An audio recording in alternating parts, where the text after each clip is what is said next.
మమ్మల్ని మిక్కిలిగా ప్రేమించిన మా ప్రియ పరలోకపు తండ్రి, నిన్న నేడు ఒకే రీతిగా ఉన్నటువంటి దేవా, మీకు స్తోత్రములు.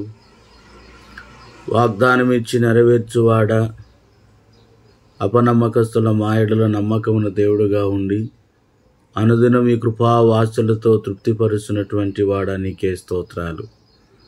అనుదినము అనేక భక్తుల జీవితముల ద్వారా మమ్మలను బలపరుస్తున్న కొరకై స్తోత్రములు.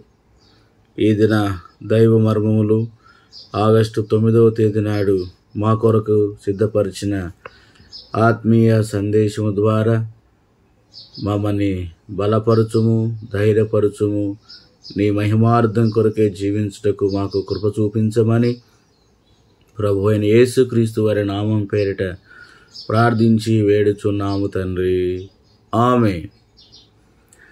అక్కడ అనేకులు కూడి ప్రార్థన చేయుచుండిరి. అపోస్తుల కార్యము 12వ అధ్యాయం 12వ వచనం. ఆత్మీయ విషయములలో మన భారములను కలిసి భరించవలెను.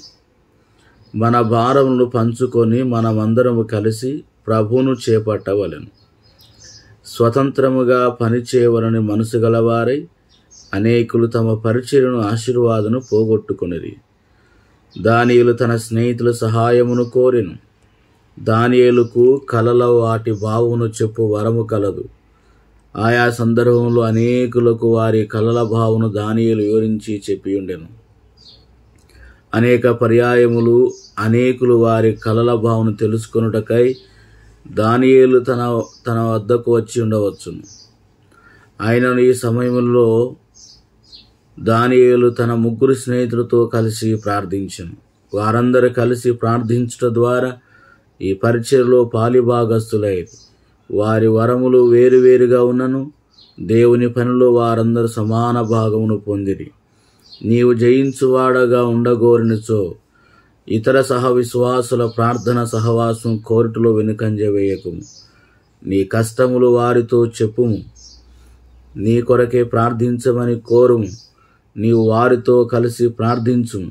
అట్లు చేసిన ఎంత మేలు పొందెదవో నీవు చూడగలవు.